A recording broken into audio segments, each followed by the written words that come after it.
Hi everyone, this is Lady Tehila from the Coven of the Open Mind, coming to you with our leadership podcast series, Reflections, and each of us will hopefully have some new thoughts and new reflections to share with the group. Eldensvan, didn't you have something that you wanted to maybe talk about as a group? All right. First of all, can you hear me okay? Yeah, we can hear you great. Okay, good.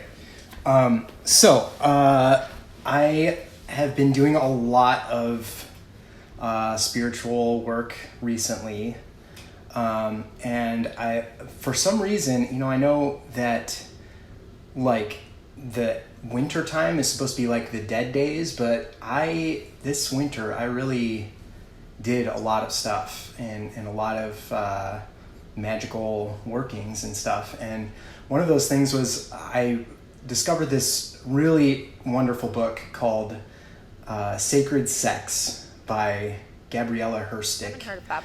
And That sounds it interesting. is really interesting, and it's about sort of overcoming shame surrounding your sexuality and kind of unlocking kind of a new type of freedom around that and stuff like that, and connecting sexuality to spirituality. So in reading that book and in doing some of the exercises, I kind of came to the conclusion that my wife is, in addition to the Morrigan being my goddess, my wife is also my goddess, and she possesses a lot of qualities that just bring me so much peace, and our relationship is so harmonious, and I see her as just about as faultless as a human being can get.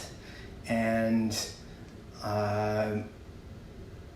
so I'm just really excited about that revelation, and I'm going to be creating a second altar in her honor, and I'm going to have it in the same room as my other spiritual stuff, and I'm going to basically treat my wife as a goddess archetype type thing. How does your wife feel about being your goddess and being worshipped as a goddess? Being worshipped as a goddess. Well, I think it's something that I'm not...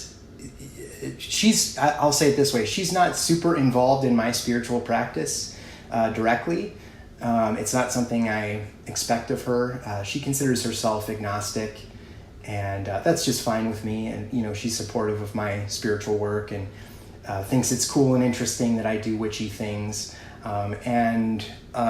Sometimes we do little activities together, like I'll do tarot readings for her or other things like that. But for the most part, I don't put any pressure on her to be involved. She's just involved here and there as she wants to be. And I'm going to make this altar, and I'm going to put stuff on it that has stuff to do with her and our relationship. The first thing was that I went out to a thrift store and I bought this bluebird of happiness. It's two bluebirds of happiness. I don't know if you've ever seen those. They're like little glass birds that are made of blue glass. And this one is it's two bluebirds like sitting on a heart-shaped kind of base. And so that is the beginning of me creating this altar to my new goddess, my wife. Oh yeah, I love bluebirds. They represent good luck and stuff too, right? Didn't you do a ritual recently that had something to do with bonding with your wife? Yeah, so we made sigils. I asked her to write down 3 things that she wanted to draw in, and then I made a sigil based on those things, and put it on on like a little piece of pink construction paper, and then I got a black piece of construction paper, and then I asked her like what things she wanted to cast out or purge in her life. And then I made a sigil based on that, and I drew that one on there with I found these pink acrylic markers. It's like they're markers that like you draw in paint, sort of. And so I drew the sigil on there, so it's a black and pink thing. So black and pink are her favorite colors together. It's like her favorite color combo. Oh, that's really cute. I love So it. then we did like a meditation on each one of those things. I kind of led her through a meditation, and we kind of connected together. And so then afterwards, I put the sigils in a little, what do you call those tiny drawstring bags? A satchel or a sachet, whatever Sachet, those are called. I think, maybe. And so I put those in there, and now she has that to take that with her and remind her of, connecting with me during that ritual and stuff like that. So that was kind of the first piece. Well, that's really neat. It sounds like she's really supportive, and it's interesting to me. So, like, is she a spiritual or religious person of her own, and like, what kind of path? What's the flavor of her spirituality? Yeah, so she doesn't really have a particular spirituality. She's agnostic. She was raised Christian, as many people in America were. Not particularly strict Christian or anything, but she's from Central Illinois, where it's corn country, and just sort of the average Christian upbringing that you might expect in the United States. But now she considers herself agnostic. She dabbles in meditation here and there, but she doesn't have a routine meditation practice. But I've been reflecting on that part of like, how does she sort of keep it together without meditation or any of that stuff? And and I seem to need that in my life in order. It's like a non-negotiable for me. I kind of fall off if I don't have any of that. And I thought like, well, maybe that's part of her being sort of naturally divine or something, or naturally connected to the divine and having these divine qualities. And that was when I kind of started thinking towards like, maybe she is like a face of goddess, Yeah, some people need to take time to be spiritual, I think, and like some people feel spirituality in everything that they do, and that's just some people, they have more spiritual intelligence than others, right? Like lately we've started to consider that kind of intuitive and interconnectedness is something that some people are just better at than others. It's a kind of intelligence. It's a part of a distribution, and that the intelligences are distributed differently for every person for lots of reasons. So I just think, yeah, some people are naturally more spiritual than others, and that's why you see some people will just like be in that headspace all the time where something happens and maybe they just roll their eyes and sigh and they're like, well, I have feelings about that, but I'll deal with those feelings later, and they're not important. Like I'll just keep track of that and come back to this. That's like how I am, and I feel like that's how some people who are just very like in tune with the world around them and maybe a little closer to enlightenment than others. Like some people are just naturally spiritually gifted, and some people have to work a little bit harder, and eventually maybe they get there as they get older in life. So it's just like everyone walks at a different pace and everyone walks a different path. And that's why you see, some people have an easier time with it than other people. And I think that's interesting. And I think that's something to consider too, that different spiritual paths are designed to be walked at different speeds. And people need to walk their spiritual paths at different speeds. And that's why there's such a diversity in religious practice, and why all these different paths can lead any person to enlightenment. But not every person could find enlightenment on every path. And that's why this idea of dogma and like forcing your kids into your religious preferences is something that, doesn't really make a lot of sense and isn't really good for them in the end either. So I like hearing about instances where two people don't really agree, and they grew up in different cultures and they kind of experience spirituality in different ways. And maybe you guys don't even walk your spiritual paths at the same speed. But that doesn't mean that you can't have a spiritual connection and have a very healthy relationship with each other, because none of that really matters in the end. What really matters is that you're aware of this, that you're aware of yourself and your partner and the differences between you, and that both of you are respectful and understanding, right? So it's the open-mindedness that makes this work. And I think that's really inspiring and just like a really good thing to have in our open-minded leader reflections as well. So I'm really glad you brought that to us. This is a good topic. I wanted to ask you to talk a little bit more about the altar layout, or I think you did a video where you talked about the altar a little bit. Maybe we could even link that in the description or something, where you go through how you set up your altars for these kinds of couple type spells, Erosmancy, which is something that I think a lot of people don't have a lot of experience with, and they maybe read about it in books like the book you've shared, but maybe they've never seen it done, because these kinds of rituals are very personal, very intimate kinds of things. I know for one that if I was doing Erosmancy, I would not be talking about it probably in a YouTube video. I'm really modest, but if you're comfortable talking about it, then I'm sure there's a lot of people who would really want to listen to you talk about how you do this Erosmancy. Does that make sense? Yeah. So I think in the Erosmancy channel there you can find a picture of that altar. So that's not going to be the main altar of like my permanent altar to her, but that's just like on my normal altar, and I cleared it off and put the stuff on it for this particular working. And you could see, if you're looking at the picture, you could see on the left side we have an owl. So the left side is like the purging out, casting out side. And you can see there's the owl there. Owl is one of her sort of animals that she connects with.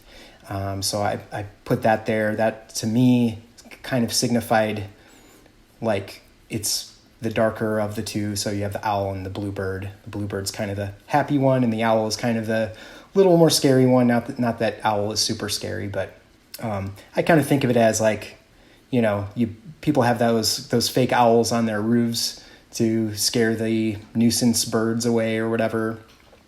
So that's why that's there. It's helping cast out. And then there's that black candle. There's the Tower tarot card. I use the Tarot of Mystical Moments because that's a deck that I have that my wife kind of connects with. And so that's the deck I use to do readings for her. And if you don't know much about tarot, the Tower represents, it can represent catastrophe, but it represents destruction and chaos and all that kind of thing. So that is kind of helping that destructive, destroying and casting out and banishing the bad stuff. And I got 2 black stones. To be honest, I'm not sure what kind of stones they are. Crystals that's a new area for me. Oh, well, I can help with crystal identification. I love me some rocks. Yeah, love those rocks. Yeah, same here. Throw that into the crystals channel and we'll help you with that one. I also have, you can see that sigil there with the pink on it. And so that's the destructive side, or the banishing side. So we did that meditation on casting stuff out, and then we did a meditation on drawing in. And on the right, you can see there's a white candle, and below that is the sigil I made for drawing stuff in with 2 light-colored stones. I think one is opalite. I can't remember what the other one is. And then on that side, I have the bluebird, which kind of represents joy and peace and harmony. And again, that's a symbol she connects with. And then I also have the Star tarot card, and the star represents rebuilding after chaos and destruction and catastrophe. It represents hope and peace and happiness, and so it's like we cast out the bad, we cleansed ourselves, purified ourselves, and now we're ready to draw in this other good things because we've made room for them. So that's kind of a little explanation of what I did. And then we just sat with the candles, waited for them to burn down. There's spell candles that burn down very, very quickly. So, we sat there for maybe an hour, kind of connecting with each other and thinking about the ritual and that kind of thing. That, by the way, sounds really awesome. Like, sidebar, I love hearing about all of the stuff in detail. And I watched your video, too, on YouTube. But you are getting more and more articulate every time you talk about it. So it's even better this time. Fire Rose, would you like to comment on this topic somehow? So I was just going to throw in my thoughts on my own relationship with Erosmancy. So my husband loves a full moon. I don't know what it is. He's come from a Christian background also, and he kind of tolerates my spirituality, but it's mine, it's not his. But on a full moon, he just thinks that is the coolest thing, and it just gets him all fired up. Full moons are charging for everyone. That's so true. You don't even have to be a witch for that to be true. So I don't know, it's a little bit embarrassing, but yeah, he enjoys a full moon and likes that ritual and gets him in that state of mind. You guys do the great rite in your private life. So he takes that to a whole new level. Yeah, so the full moon and the great rite are part of Erosmancy and our relationship. Yeah, that's really sweet, and he likes that, I imagine. He does. He's like, oh, it's a full moon, and he gets that on his calendar as much as I do. He's howling at the moon. Right. It's definitely a good incentive for him to attend ritual. Ah, perfect. That is the best soundbite. Okay, that's amazing. So, Phyros, you have anything else to add or insert on the subject of Erosmancy? Eldensvan? I think we're good to just naturally transition. I would love to hear some reflections of your own Phyros. What have you been doing with your life lately? What have you been up to? So I've been busy since Imbolc. Had that ritual to really get me going and get in the right frame of mind. And I've started a new career path, which is keeping me really busy. It's exciting. And I'm a busy mom, busy wife. I've got lots of pets and kids and house to take care of, and then trying to work full time and transition from my old job into my new one. So just staying really busy. Despite all of the northern weather. I can see my deck. I know it's out there, and I just can't wait until the snow melts and I can get out there and start getting ready for Astara, but it's going to be a while. Everything's still pretty white around here. Do you use the snow in your practices? I do. I saved up a big container of full moon snow. It's in the freezer for some hot August day when the kids are bored. We can get that full moon snow out and make a snowman for about 10 minutes until it melts. But there's something about that full moon snow. I just love it. It's so sparkly and beautiful and pure and white. And so I do like to incorporate that full moon snow in my rituals. And so now it's in my freezer, so I have it and I can pull it out anytime I want. How do you use it in a ritual? Like, what's an example? So you can use it for cleansing objects. I could put something in there and cleanse it. I can cleanse crystals with it. I can cleanse some of my ritual objects with it. I can put it on my altar as an offering. Who do you offer snow to? Is there like a deity that aligns with snow? Maybe like the Calyx or something? I use it in Imbolc rituals for Brigid. She's the goddess of hearth and home, and I always think of her in February. Just a very warm, loving goddess looking to bring in... A warm, loving goddess to which you offer frozen snow. Frozen snow. It's the season, that's her time. I feel like she's out there. The fire goddess overlooking our hearth and home and keeping us prosperous and grateful and getting us through these cold months. And then I do also use the snow during Yule also. I'll put some on my altar for Yule too. I love how you kind of, that's a great way of like incorporating your natural environment around you in your ritual and stuff. Can I ask, how do you make full moon snow? Well, it couldn't be easier. You just, the day after the full moon, you go outside and scoop it up and put it in a container and put it in your freezer. Oh, that is simple. I could probably make some full moon snow too. It definitely feels different than regular old snow to me.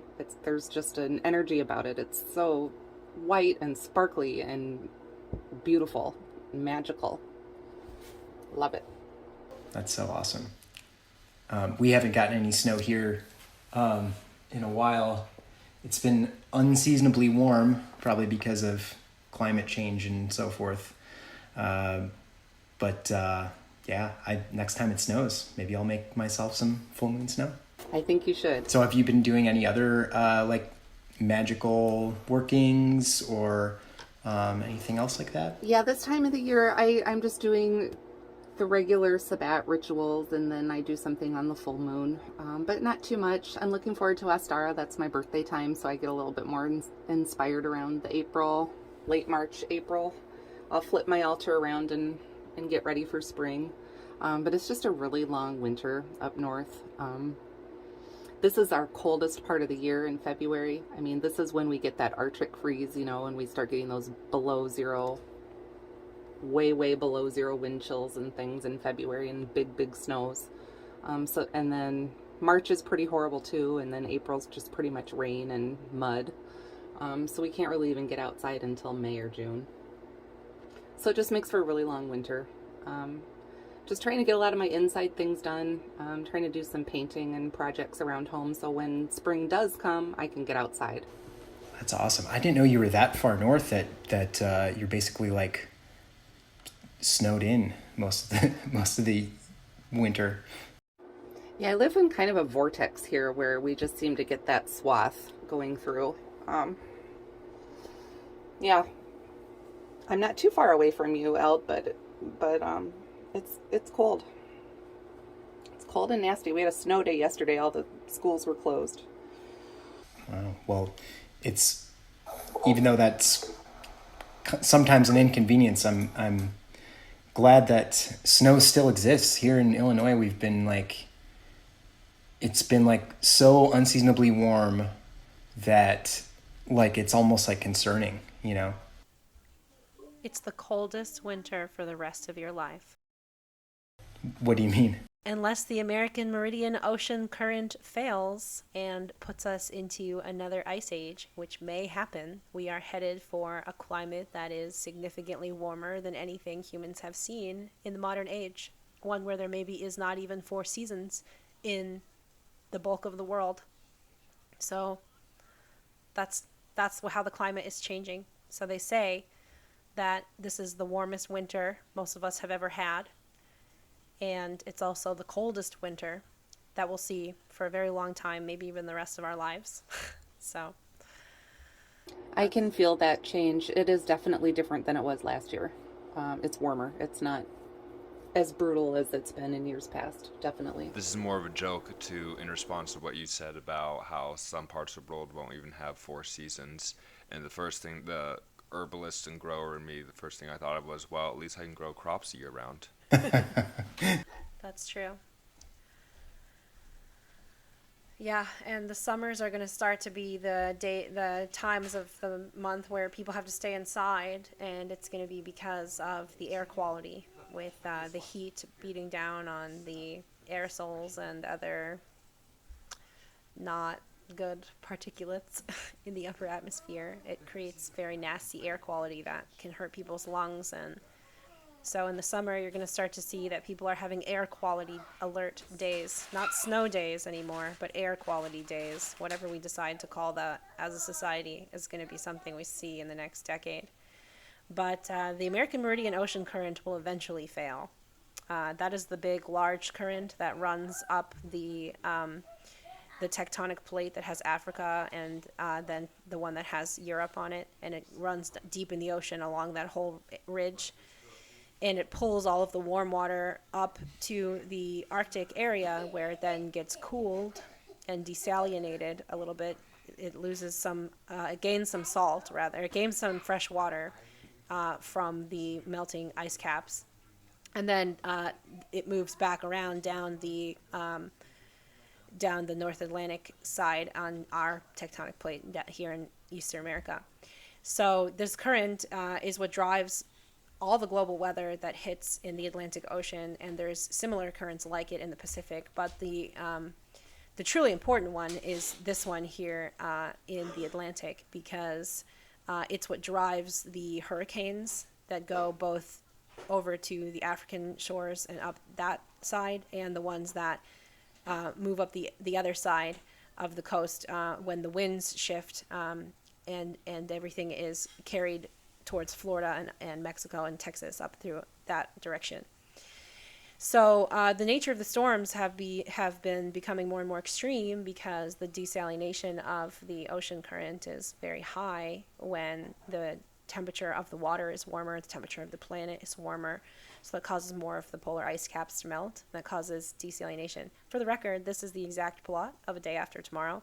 It is likely that we are headed for that kind of scenario, but it is unlikely that the change will come within a single storm system. They did that for like dramatics. Okay, it's a movie, it's Hollywood. But the underlying science is sound, which is that as this ocean current weakens, because it needs a certain salt level in the water in order for it to continue moving in the way it's moving, right? That's the fluid dynamics, that's the physics of the system here. And that physics is what drives all of the global weather patterns on the planet. And the fact that the water is carried from the Pacific up and cools off and then is carried back down is the reason why we don't see huge, gigantic megastorms, and everything is kind of cyclical, because when the sun beats down on that water and heats it up, well, that starts it moving up the coastline, and then desalinates and cools off and is brought back down, and then the season eventually ends. So it's like, if we get to this place where the water is always too hot and too lacking in salt for that motion to exist, then the water that's in the Atlantic, South Atlantic, is never going to cool off. Nothing's going to carry it up to cool off and desalinate. It's just going to sit there being really salty and being really hot. And that's going to mean super mega storms that are powered by the heat that's the sun is going to pull out of the ocean. It's also bad for ocean life, right? Because they really, really depend on specific salination levels to survive. That's why there's no fish life in the Dead Sea, for instance. It's too salty. So that's another thing that is going to be a side effect of this. But when the ocean meridian current fails, you're going to see superstorms like hurricanes and stuff that, basically bury Florida in water, and New Orleans too. But you're also going to see superstorms that can form now over land, and they look a lot like hurricanes when they do that. And it can only happen right now in the very, very coldest parts of the year, when the Gulf Stream is low enough that you get these really low pressure systems up like over Canada and the Arctic, and they can actually look like hurricanes because of the tidal forces from the wind, from the way that the rotation of our planet affects that are what become nor'easters. Usually by the time they move low enough down into continental America to drop snow on us all, they are not hurricane-like at all anymore. Okay, they've rotated out, and they're just like tropical storms. Now that there's going to be just more extremes between the two pressure systems, where you have this high pressure, high temperature. High temperature means high pressure, right? Remember, like, basic thermodynamic equations, right? Put those two directly proportional. So when you have high pressure, you have high temperature. You have high temperature, you have high pressure. And the high pressure systems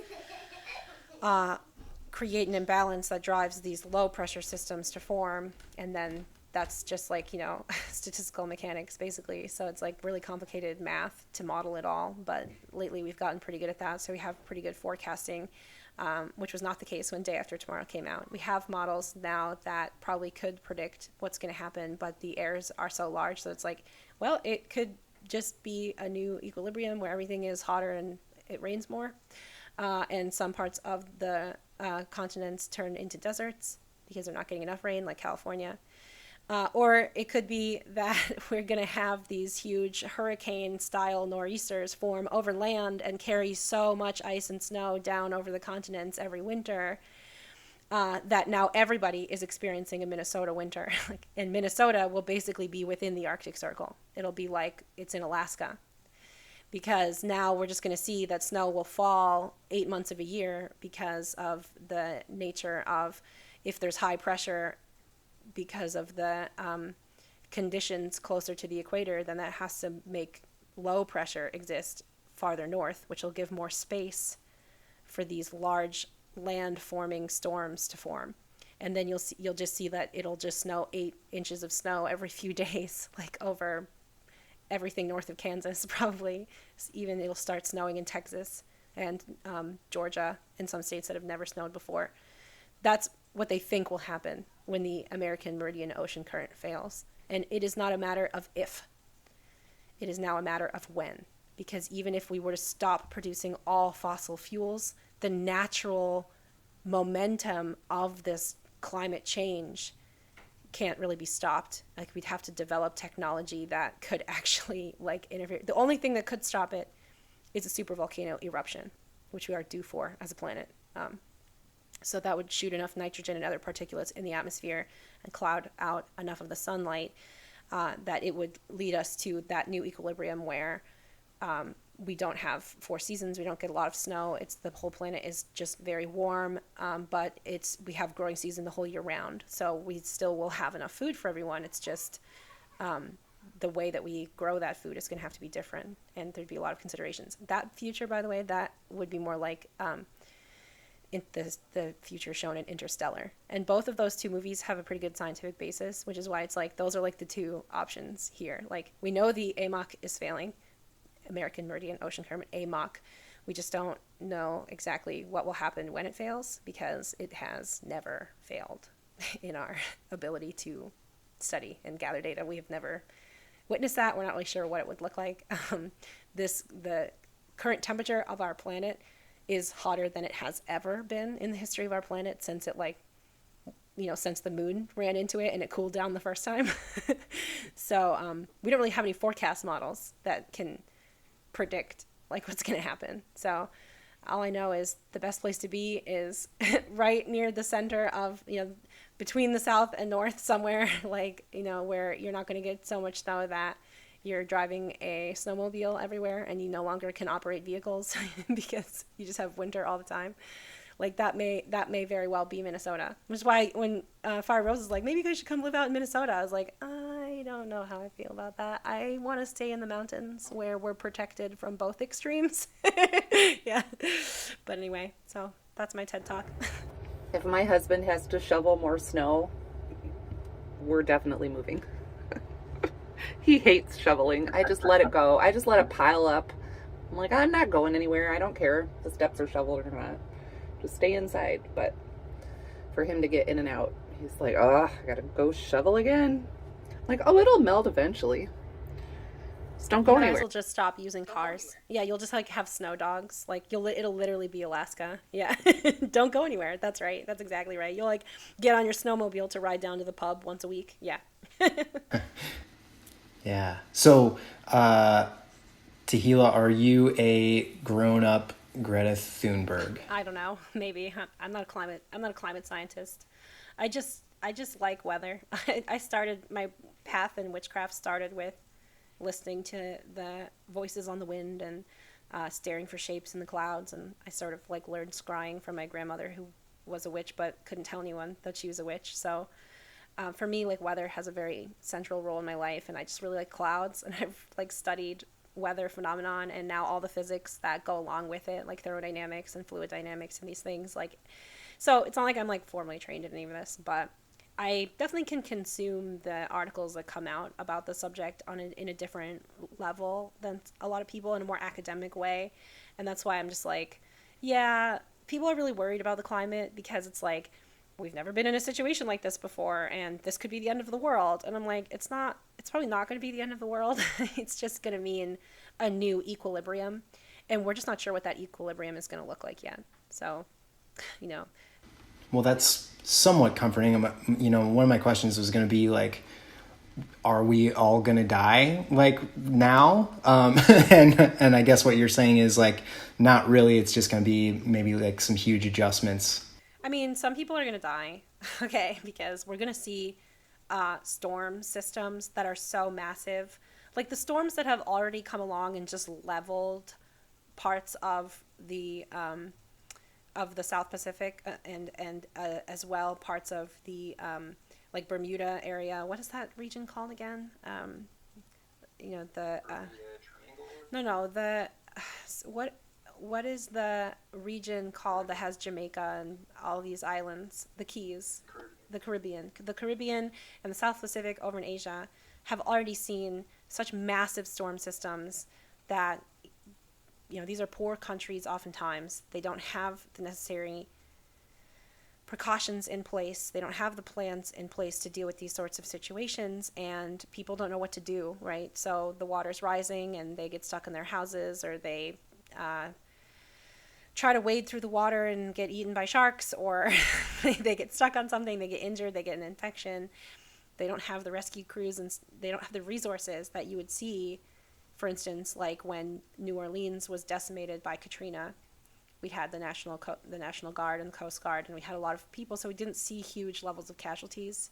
But most of the parts of the world that these gigantic, like hot, think of them like there's going to be heat storms and cold storms. And the heat storms are going to bring with them high winds and tornadoes. And you're just going to see devastation like you wouldn't believe in these poorer parts of the world that are not equipped to deal with the rising levels of the ocean, the rising levels of water in their local water sources. It's not like a fluke when a creek floods, when a river floods, when you're driving down the road and you're like, oh, this part of the road is in water and there's a car stuck in the middle of it because some idiot tried to drive through it and now there's 3 cop cars trying to get that person to safety. That part of the road, that's not a fluke, okay? It's going to keep flooding. It's time to start thinking about your drainage solutions and getting the water to flow off of the roads correctly, because everywhere that is currently having issues with flash flooding water, anywhere that is buried in snow right now, is just going to see more and more rain than ever before. And the parts of our country where there's just brazen wildfires and everything's burning to the ground, those people need to think about leaving if they don't want to live in the desert, because it will become more desert-like as time goes on. That's why we're seeing such extreme heats in parts of the Middle East that people are just dying from heat exhaustion in their homes. And they're going to have to start building underground. I will say that since I've started my practice, I am just more aware of the weather. It used to be I'd go into my office and everything was all enclosed. You drive to work, you go in the air conditioning, you come home, and then in the winter, everything's heated. You don't really think about it. But since I've become Wiccan, I am just more aware of it. I'm in tune with the phases of the moon. I'm in tune with the seasons. I know when things are changing, and it's just made me more aware of what's going on around me and more aware of what's going on with the earth.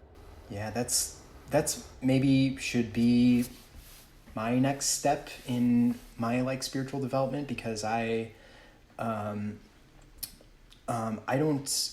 do a whole lot with the moon and the elements and stuff. I do a lot of kind of introspection and things like that. And, maybe that's a piece that I'm missing. And Fire Rose, I appreciate you saying that, because that's sort of inspiring me to think about those things. And, this climate change thing has been a fear of mine, except I don't know anything about it. I certainly don't know it on the level that Tehila does. She's talking about all this physics stuff, and I'm just like, climate change bad. And so I maybe I would feel a little less like that if I started to do what you're kind of doing. Well, what I've noticed over the years too is when you start a book of shadows and you do a ritual, and you're writing notes on what happened, or you think back to what did I do last year, and oh, it was raining last year, or yeah, we had that big storm last year, or oh yeah, that was that day it dipped to 30 below zero, and so you just are able to kind of intuitively feel what's going on with the earth more than I ever did before. Does that make sense? Yeah, that makes a lot of sense. I kind of looked into maybe getting one of those, like, I think Llewellyn has like a calendar that has all the moon phases and things on it. I was considering getting one of those. They're not very accurate. Are they not? I didn't know that. They use incorrect astrology data. They use ephemerae that are out of date because they didn't correct for planetary precession. There's like 3 libraries that exist in math to correct the data against planetary precession and the physics that occurs because we live in a multi-body system. Okay, so constellations shift. Different things are on the zodiac at different times, and astrologers used to account for that by just looking at the sky. Like, there are notes existing in ancient tomes about Ophiuchus. It just wasn't a major influence because the sun spent 2 days in it a year, which is now the case for Scorpio. So everyone who's obsessed with Scorpio and thinks they're a Scorpio is probably an Ophiuchus. And when you look at these astrology ephemerae that people use, they're just not correct. But the kinds of people that do astrology are not usually the kinds of people who understand the math and know how to use a telescope, and they're usually like intuitive types of people and not like nerds. Okay, so I'm like a freak over here that I have a foot in both of these worlds, but that's nice, right? That's a cool thing when you get someone who's a little bit divergent and can come in and just give that fresh perspective and be like, everything you know about astrology is right. Okay, all of the characterizations, all of the anthropological evidence and logic of people, that they've gathered over the years by observing what it's like when people born into certain times of the year act a certain way. All of that is still correct. And the only thing that's off are the precise nature of the dates and the transitions. And that doesn't matter most of the time. But for something like the moon, it definitely matters because what constellation a full moon is in absolutely plays a really key role in how people are feeling. And the moon has a huge influence on us. It's the largest celestial body that is the closest to us. And I think most people relate to movements and transitions of the moon more than anything else. And maybe the sun might be the only one that's larger than that. And that's why all of our religions on the whole planet are solar or lunar based, right? Because nobody cares about where fucking Mars is in the constellation. Nobody's like, oh, it's a new year, Mars just entered this constellation. Nobody cares. Yeah. So the moon and the sun, the largest gravitational body and the largest closest gravitational body, are the two that have the largest effect on us because of science, right? Like, because of actual objective reasons. And the characterization of what these things mean and how they influence us is something that we can't ascertain with science, because we are all individual people and they influence us in subjective ways. The only way to obtain that kind of knowledge is with anthropology, with going around and asking every individual person, how does this influence you? And so everyone talking about it, engaging in astrology, is really, really great. And I love that people are doing that and talking about what the signs mean to them.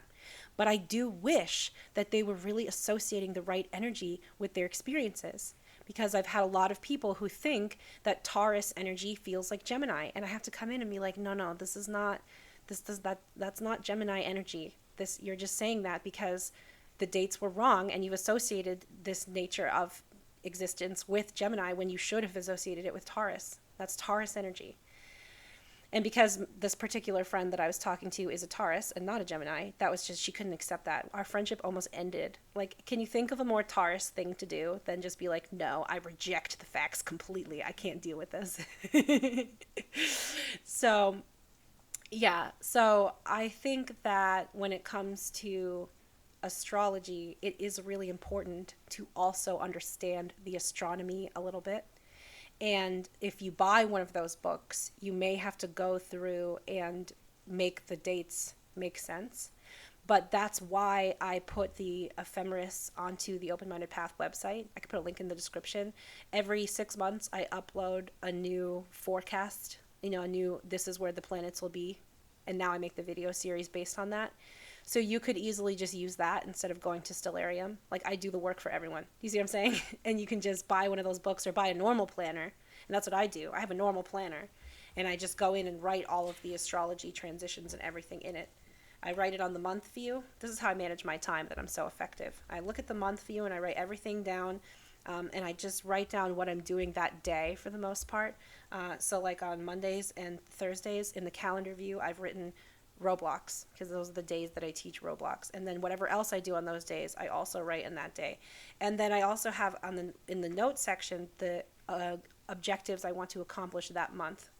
And then every single week on Sunday or Monday morning, I sit down and I schedule each week, and I write down, this is what I want to accomplish each day. And then I also, as I get into the day, or like maybe the day before, I'll be like, oh, we need to pick up errands tomorrow. So I'll write errands, and then I'll start making a list in my book about what we need. And then when we get to each day, I'll go ahead and fill in my meetings and and then afterwards I go back and add what I actually accomplished, or I cross things out and erase it and write it. So if I didn't accomplish something in the day that I said I should, sometimes I start writing stuff in my days, and you should look at some of my days. Honestly, they would overwhelm most people, I think. But I just look at it like, okay, this is what I want to do today. This is the priorities. And if it doesn't get done, you'll see I have like arrows that just point from, okay, a published book, and I just drew an arrow from Friday to Sunday, and then I drew another little arrow to the schedule category because I didn't get it done that week. So then published book goes in my schedule, and I have a little category of things that I'm going to schedule in the next week, and I write that in on the Sunday block because I don't usually make a lot of plans on the weekends. And then the next week comes around, and I write, when am I going to publish the book? Wednesday I wrote published book. And then the published book wound up taking 5 days. So that's why I never crossed it out, because then on the next page it says, finish publishing book in brackets and an arrow that points till Sunday. And that's my way of saying to myself, okay, it took you 5 days to publish this book. And here it says, reformat for ebook, reformat for print. And on Friday and Sunday, those are the only things written. So I remember this was like 14 hours of work a day for just days straight getting this formatted and print and published. And that's why I don't have anything else going on here. And then one day I wrote fire, and then one day I wrote COVID. So I just go back and fill in, so I know, like, oh, on this day and then I just keep, if something doesn't make the list, I just write it on the schedule for the next week. Next week. If we're in the end of the month, we're in the last week, and there's no chance I'm going to get it done. Looking at my calendar, I don't have time. I don't have a day to write it in. I just write one thing a day, and then I break it down from there. So I'll just because I have work, I'll write really one thing for work and one thing for something else. Like, for example, on Monday I have app health team. I'm just learning about the team, reading all the team documents, doing the trainings. That's my one thing. I had meetings for the team. And then on the other side of my page, I wrote web setup. And then on Tuesday it says web setup. On Wednesday, web setup. On Thursday, web setup. And I break down the tasks sometimes in DevOps, sometimes in my planner, but just tasking everything out, prioritizing it. When you can't get something done, you can't just be like, well, I guess I'm not going to be productive today, shrug. You say, okay, well, what else is on my list here that maybe is lower priority but easier to accomplish? Okay, I'm going to just squeeze that in. So last week, for example, of that. Last week here, on this, last week was insane. I don't even know how to find a good example. Oh, here. So last week I had written set up classroom, redo course page, Coven website on Tuesday. I wound up having a bajillion meetings, and we had to go to Gala's doctor appointment, so I did not do that at all. So I copied that over to Friday. And then instead, what I put in here was prepare for Roblox course. So I sat down and played like some Roblox, the video game, and just like basically like did work by doing something that felt like playing a game, right? So that's how I like adapt to that sort of thing. And then if something doesn't get done, you just write it in the schedule for next week. If you get to the end of the month, you write it in the schedule for next month, and you don't beat yourself up over that. You just say, well, I effectively planned my time. I have every minute of my life is accounted for the most part. I didn't waste any time here. So if it didn't get done, that's life. Shrug, move on to do it in the next month, and then I just keep doing stuff. So like I had published book on my monthly goals for like 7 months last year. And I just like couldn't do it because I kept like purposefully procrastinating by doing other work. Because I just was like scared to publish it. I'm scared to be successful, and I'm also scared to not be successful. So I just was like paralyzed. And so I just wrote it on the month, and every time I would schedule it for one day in the month on the calendar view, And then when that day would come and I wouldn't do it, so I would do something else, and I would put it on the next week, and then the next week, and then the next week, and I just kept putting it off that way. I can definitely relate to that. Absolutely. But at least you did other things, right? I mean, you Right. accomplished other stuff that was maybe not quite as important, but, you know, still moved you forward a little bit. Right. And that's how I do it. Maybe people will be interested in that since you know, it serves me so well. And my time management skills are by far one of my greatest assets, and I learned it in college, I guess. I've always been a very organized, you know, Virgo influenced kind of thinker, and I think that when I started to fall behind in college, and then I started to have issues with my disorder, I couldn't keep track of what class I was supposed to be in or what time my classes were supposed to start, so everything went into my book. And I started keeping a planner for the first time in my life because I never had memory issues before my disorder onset in college. And suddenly my memory was just garbage. So I had a little black book, a planner, and I just wrote everything in that planner. And if it was in the planner, it was law, right? If I put pay bills on this date, that is what happens. Because there are reasons why I wrote that I don't remember.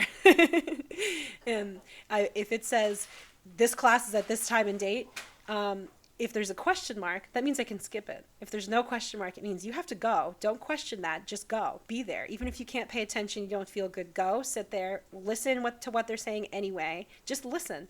Go home, sleep. You'll dream about it. You'll process it later. And then at least when you revisit the subject for yourself later, you'll be familiar with it, and it won't feel like you're doing something brand new that you're in over your head, right? So I tell people all the time, if you don't know what to do in a moment and you're like, I can't follow this is too much for me, I'm overwhelmed, just stop thinking, take some deep breaths, and just listen. Just use like effortless presence meditation. Just be in that moment. Don't try to remember any of it, because you probably won't, right? You're fighting an uphill battle with that. Just be in the moment.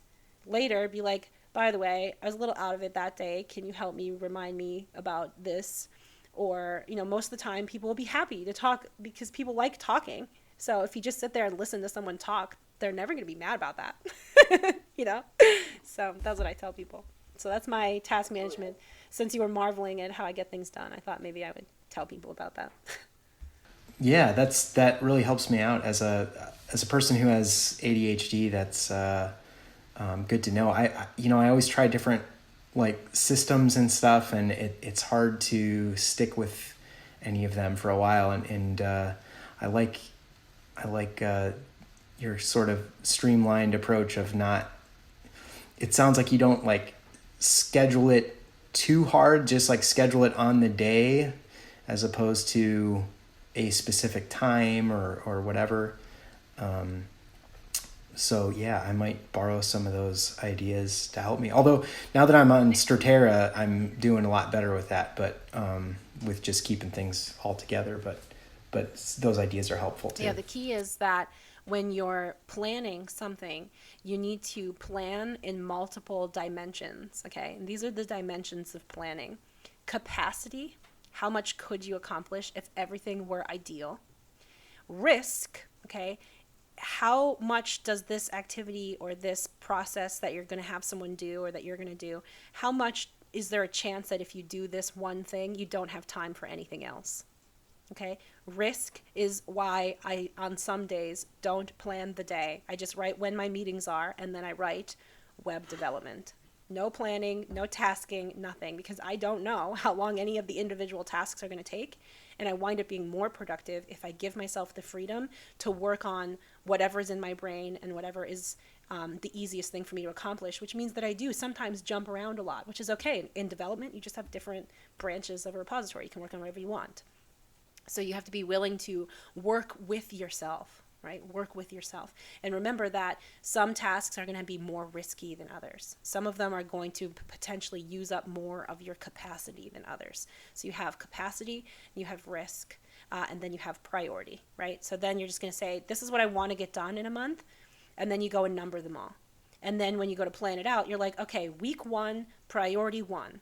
And then if it gets carried to the next week, So be it. Okay, now you finish priority 1 in week 2.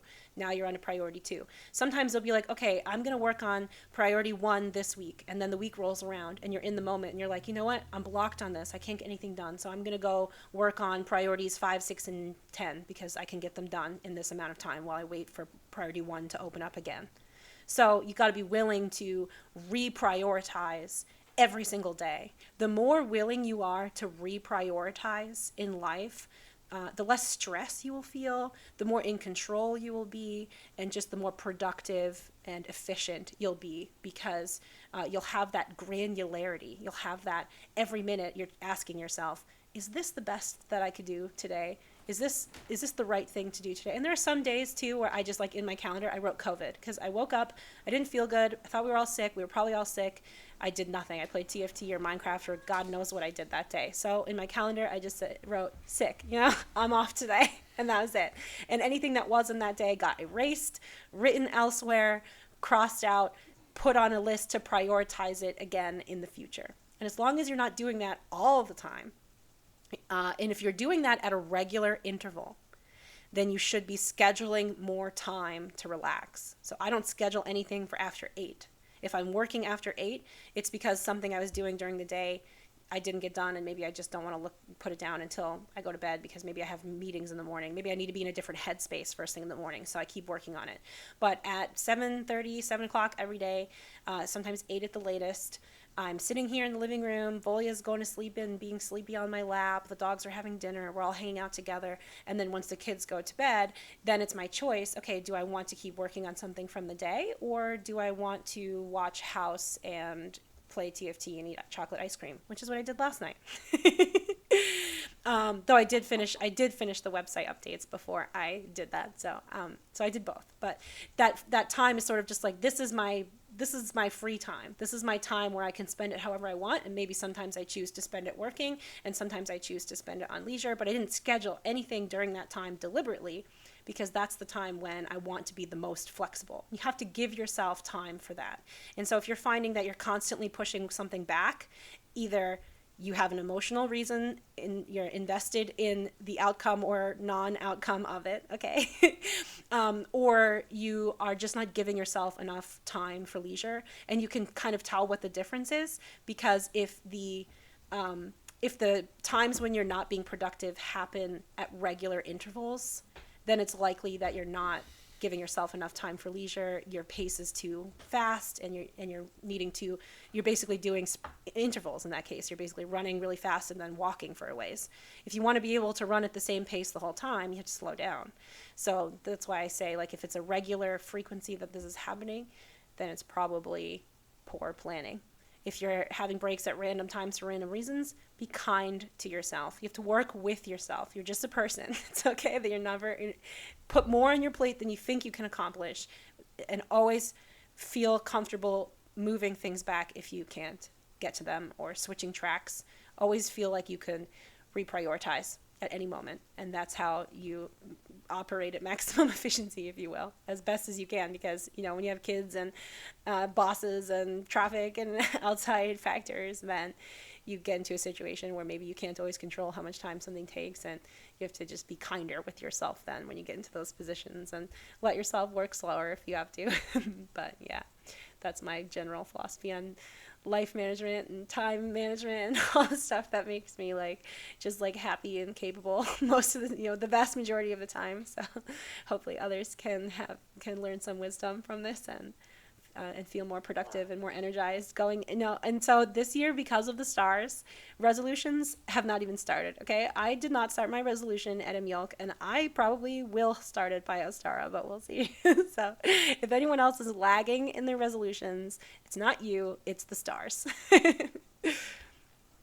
Fire Rose, what was your resolution, and how are you doing on it, if you're willing to say? So my resolutions are about the same. They always are. Last summer, I lost a whole bunch of weight, and I was really on a great track. I was drinking tons of water and getting some walks in, and I was dropping pounds like crazy. And then somehow, I don't know, I had a party at the end of the summer, and it just triggered something, and it just kind of all fell apart. And I put it pretty much all back on. So I'm starting over with that. I can't even get out the door right now. We were talking about earlier how my steps are full of snow and we have no sidewalks. So I either have to start doing something at home or just kind of wait until some of the snow melts and we can go on some walks. It's just really hard in the north to get any exercise. So, and my other one was to try to stop smoking, and that's gone pretty well. I've fallen off the wagon a couple of times, but I'm trying not to be too hard on myself. Losing weight is not hard. It's just a matter of, just cutting back on the sugar and carbs, really. Once I do that, it falls off. I'm not a big drinker, but I like the carbs. So that's where I get into trouble. But I like eating healthy. And so once I start, I'm good. And it'll happen pretty quickly. I just have to keep, once I start and develop that pattern, I'm good. But it's just getting into that initial week or the first 2 weeks that are always the hardest. But yeah, and then just starting my business is a big one for me. And I'm coasting along on that one pretty well. So baby steps. Those are my resolutions. What about you? So I resolved to not play video games in this year because my life was becoming unmanageable because of them. And I did stop, and I haven't done it, and I feel a lot better. I have a lot more time to read and do some of the productive things that I have been intending to do, and do some great creative pursuits and stuff. And I actually started that before the new year, so maybe that was why I was doing feeling so magical and stuff recently. But I was also going to say, if you said you can't leave your house for the most part because of the weather and so forth. I have a couple of workout gadget things that I could send you if you're interested.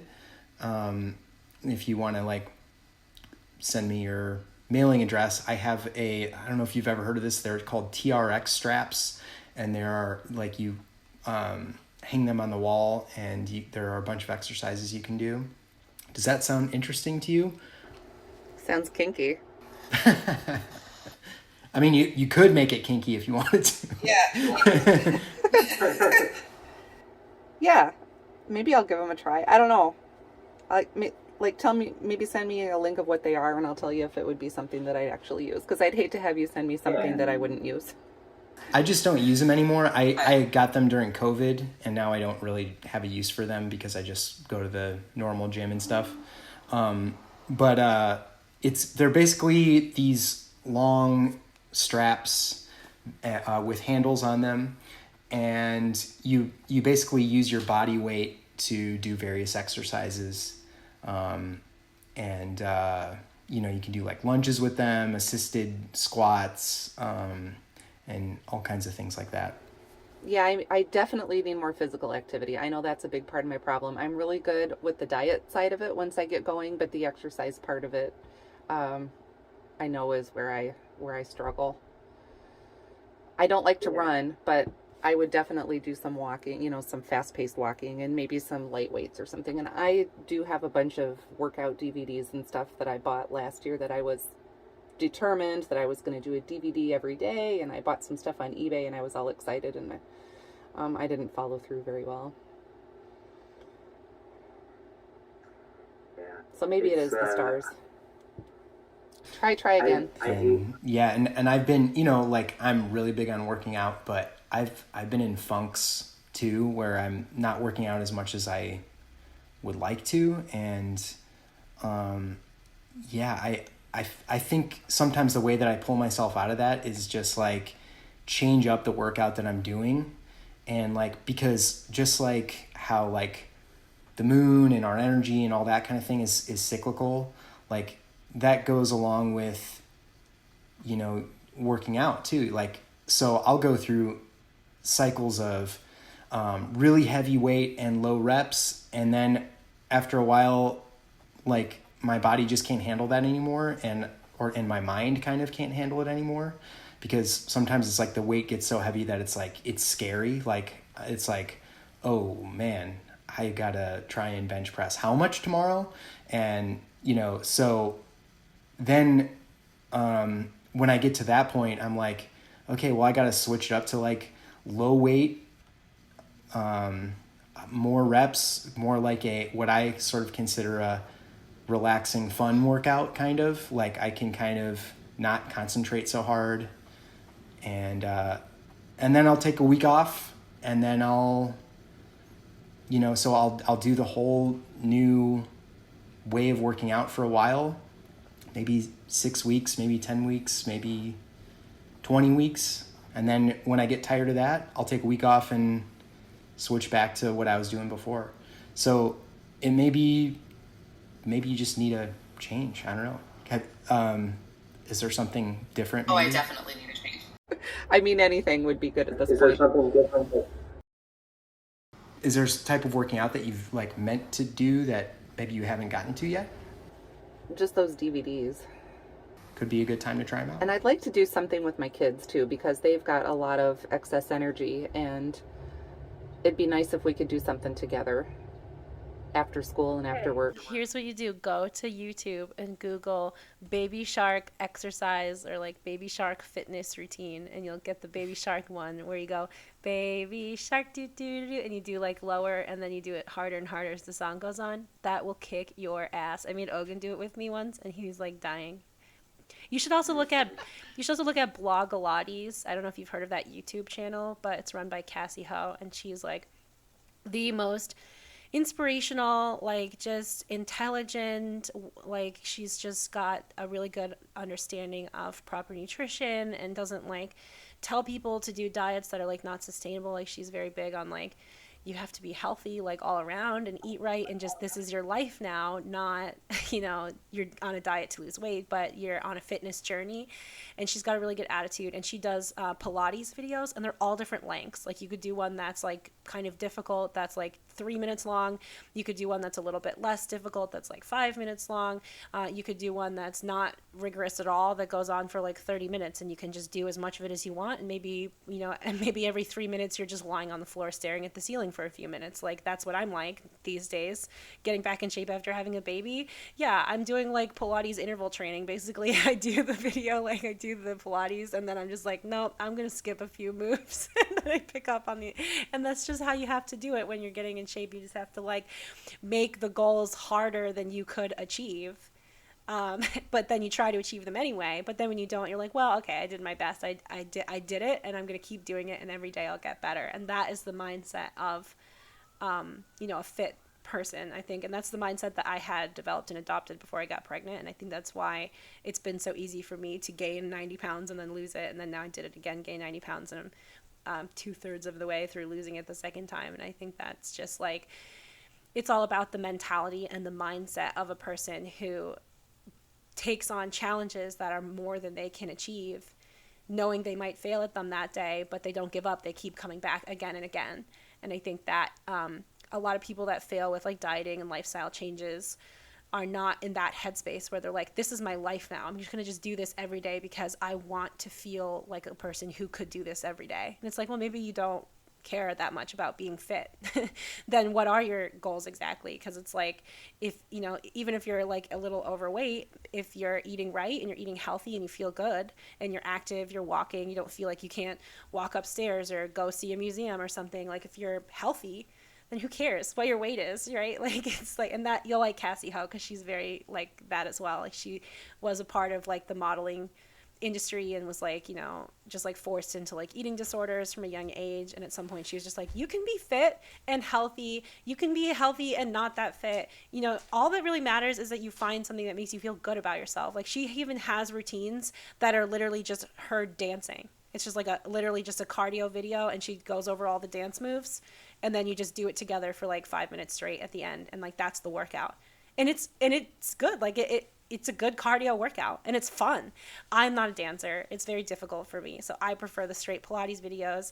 I like Tony Horton. Okay. I like P90X. I do the P90X eccentric routines. So I did them so many times with the DVDs that when I do them now, I can still hear his like sound bites in my head. But yeah, and I like running. I love just like being on a treadmill and zoning out and just being in that meditative state of mind because I'm just using my body and it just feels good. So I am not the primary audience for Blogilates, which is why I did it for a while, but I couldn't really like sustain that. But it's really like the most sustainable thing to most people is like something like Blogilates, like a Pilates channel that just vibes with you, basically, that makes you feel like you want to do the videos, like you want to put them on because you like the energy of the person doing them. And then once they're on, you're like, well, I want to do it. It's fun. It's motivational. I want to do it with them. And then suddenly it's like you're inspired and you're doing it, you know? So that's what I tell people that are not really big on the fitness aspect is it's like find a fitness culture. Find your culture. Find your people. Find people that want to work out in the same ways that you work out. I think for me it's just a matter of getting into the routine and sticking with the routine. Just, you know, we come home from work and then we block off 45 minutes and do something. That's just the routine that I need to get into. It's just, I fall into bad habits is what it is. I mean, my workouts are not routine. I work out at different times of the day, different days of the week. Some weeks I do every day. Some weeks I just kind of go with the cycle of it. Especially as a woman, you have to be willing to like be cyclical. Your hormones are cyclical and what your body is doing and how receptive it is to putting on muscle versus putting on fat changes over the course of the month. So especially for women, there's a lot more success in doing what I call cut and bulk cycles, where maybe like, you know, 1 week out of a month, you'll wind up just eating a lot and exercising a lot, and you'll eat whatever you want, and you'll just work out all the time and just be constantly pushing yourself and doing difficult routines, and you'll spend like 2 or 3 hours a day like between your walking, and you just dedicate like a week and a month to that. And it doesn't have to be every day, like, and you do a different part of your body every day. So you would do your arms one day, your legs one day, and that way you're able to like really work out every part of your body really hard once. And then the last 3 weeks of the month, you know, you're doing yoga, maybe some light Pilates, you're sleeping, you're resting, you're not waking up to work out, that's for sure. You're just giving yourself that stress-free, eating light, eating like less toxic foods, not like less sugar, less dyes, just feeling good and eating light and just, you know, letting yourself be relaxed and eat and pull from those fat stores, because when you are relaxed and stress-free, that is when you have the easiest time losing the weight. And so I like to tell people to just like, if it's difficult for you to like do a routine of exercise, don't. Okay, do very, very difficult stuff that you plan out and you're sure is the right workout for you and you're ready to do it. Once a month, every day, you're going to just do arms, next day legs, next day abs, next day, I don't know, back, next day full body, whatever groups are important. And you just do that like 1 week. And you just do a difficult like anaerobic exercise, like a difficult like weights or bands, like what Eldensvan's offering you, some exercise bands, and resistance training is really good, and you could do it at home, and you can just do that, and then also maybe do some kind of like interval. You know, if you don't like running, maybe you could do dancing, maybe you could do jumping jacks, maybe you could do martial arts, whatever you want to do that gets your heart rate up really, really high in short bursts, and then in between it comes down. And that is the fastest way to promote a healthy metabolism, is the intervals. And you just do that difficult, rigorous thing once a month, and then the rest of the month you're just dieting. And then the rest of the month you're just doing what you do right now. That's all it takes. You don't even have to every single day routinely work out. As long as you're active the rest of the time, you're walking and you're not just like literally sitting on your butt, you're doing some yoga, you know, whatever light exercise that just stretches your body and helps you relax. That's really all it takes. This is actual science. Like this is this is the way that humans were meant to exercise. We were meant to be cyclical. We were meant to live in tune with the cycles that found in nature. So that's why I tell people, be cyclical. Don't be routine. If you can't be routine, don't be. You know, you're not supposed to be. That's not as good for you as being cyclical, right? So I have one more thing to say, and then I have to knock off because I have to go talk to a student. But not to overwhelm you with too many choices and options and things like that, and maybe you already know about this or have explored it, but my wife really likes Zumba.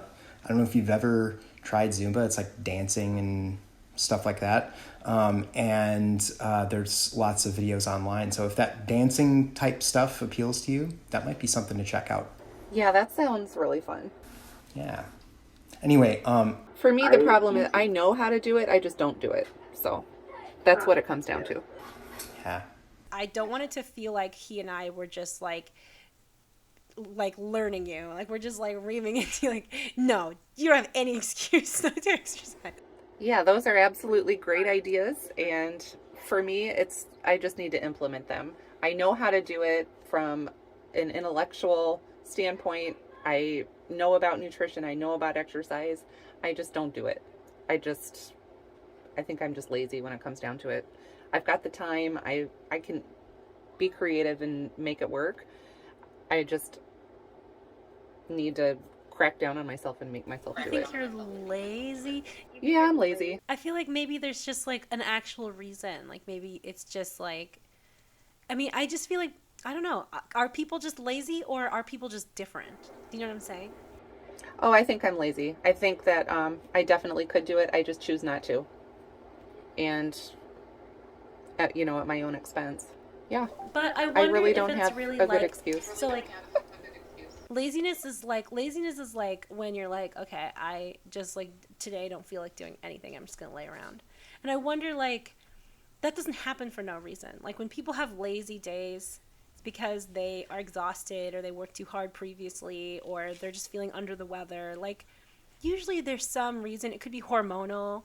So I feel like it's probably not that you're just lazy. Like there's probably actually a reason why you're not motivated specifically for fitness because you're motivated for plenty of other things. Like you do a lot of stuff. Yeah, I think you're right too. I mean, I'm not a lazy person. I think I just choose to do other things, or I have things that take more priority than my health. I'd rather be doing the dishes or doing the laundry or, oh, I've got to start cooking dinner now, or, I've got to help the kids with their homework, or I tend to prioritize other things other than that. Right. Like, oh, I don't really want to exercise now because I've got to, do something else.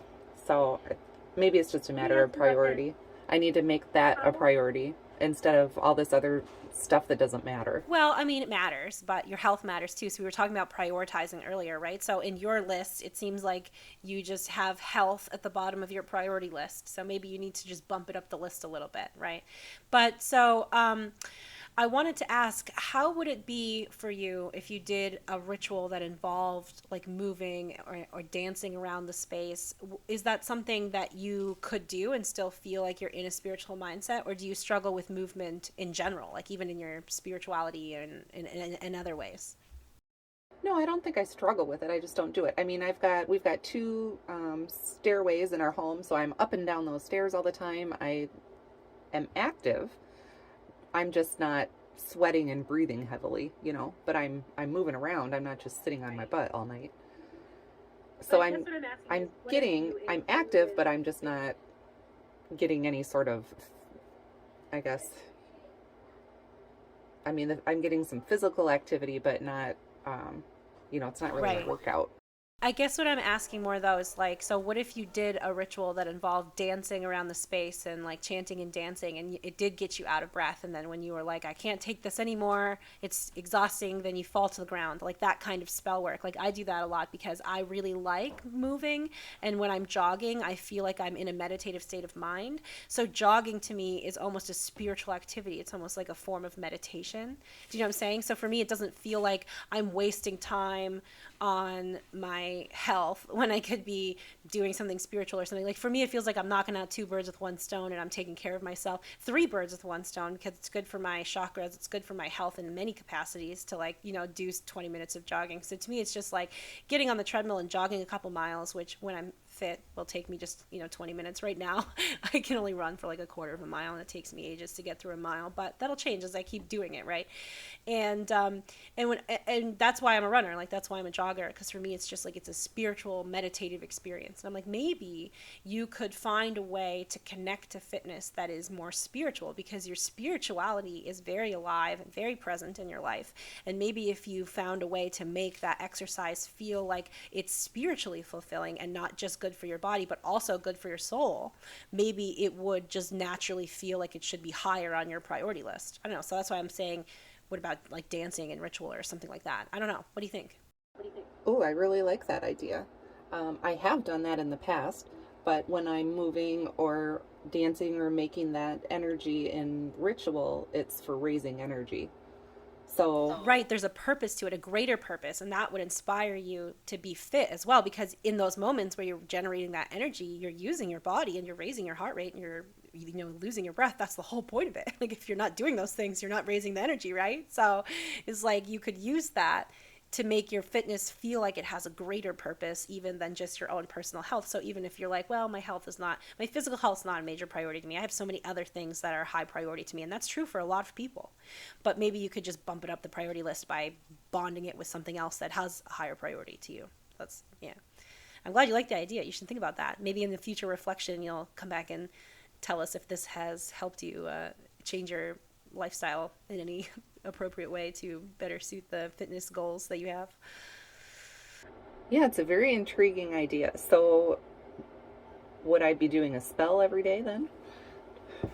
You could do a spell I every could. day. You could do a spell for fitness and wellness. You could just every day wake up and be like, okay, the first 10 minutes I'm just gonna do yoga, stand, stretch, do my body, and then for like 2 minutes I'm just going to dance around like a lunatic or move in a circle or jump up and down or whatever you want to do. Maybe you do different things at different days so that it doesn't feel like it's too routine. Maybe you just like pick a different yoga move for different days of the week, and you just kind of leave yourself with that flexibility so it doesn't feel like it's this monotonous routine, and you can just allow yourself to be a physically active person and then raise that energy so that you have health and healing and protection, not just for yourself, but for your whole family. And then it'll feel like I'm doing this fitness for them, because protecting myself, investing in myself, is also an investment in the people that I take care of, right? You have to remember that taking care of yourself is important, not just to you, but to the people who depend on you too. So it's like everyone cares about your health. Why don't you? You know what I mean? Yeah, very intriguing idea, because I think by doing that as a spell work, you're manifesting it at the same time. So I like that. I think we're really onto something here. Yeah, I think This could be a whole revolution. a lot of weight loss spells that I write for people, the ones that are the most successful of all, are ones that involve doing the spell again and again and again. It's with weight loss and with things that involve maintenance and care. Those are the kinds of things that you want to have affirmations that you say every day. And you see this in popular movies. Like we were watching that Evan Almighty, when he goes and looks in the mirror and he's like, you are handsome, powerful, and whatever. Or in Cool Runnings, when he's like, tells his friend to look in the mirror and say, you have pride, you have power. That sort of thing is just like affirmations, right? And people have done it since the dawn of time, and it's just, I don't know why it fell out of popularity. I don't see it as much in modern television, people doing affirmations. I just don't see it as much. Maybe people think it's childish or beneath them. I don't know. Affirmations are still one of the main. Ogun's talking. He said affirmations are still one of the main main tactics that tactics we use for alcoholics and narcotics. for alcoholics and narcotics, right? Saying it out loud makes it feel more real. And whatever you say out loud is what will be real. So the thing that they don't tell to alcoholics and narcotics is that when you say something, that gives power to that thing.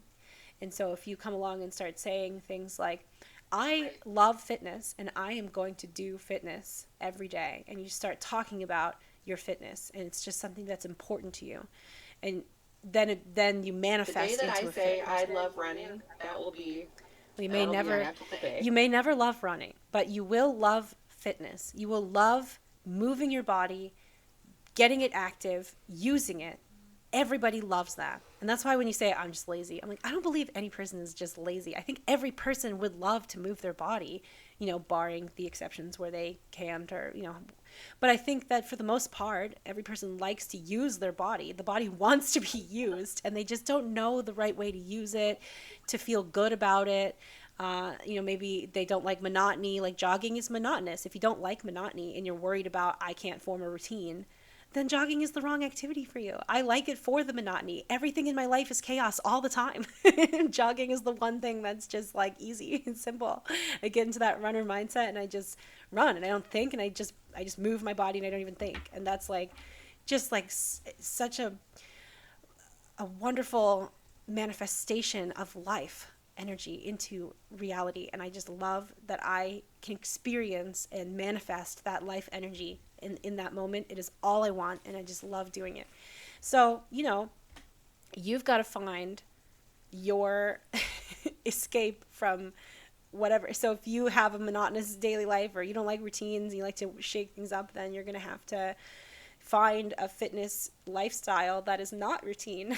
That's why I told you about bulk and cut cycling, and how you could maybe make fitness into something that has a greater purpose and that helps you feel fulfilled. And then it'll just feel like, yeah, using my body to generate energy feels good, and I like doing it. And that's how most people would feel about fitness if they knew that that's really what it is, and not just lift these heavy weights, throw this heavy ball, go wrestle that person, run as far as you can on the treadmill. It's like, why do people do those things, right? People lose track of the why, and then it becomes a chore, and you don't want to do it. And I think that if you think that fitness is a chore and you think you're just lazy, probably the real issue is that you don't think about fitness the right way. So that's why I thought maybe you should try to just think about it differently. Think about it like a spiritual activity. See if that jostles it around and helps it fit better into your life.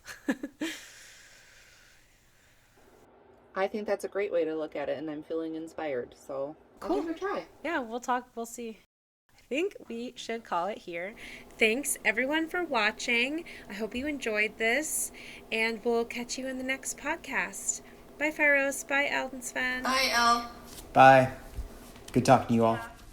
Bye. You too. Blessed be. Blessed be. And from everyone here at the Coven of the Open Mind, blessed be.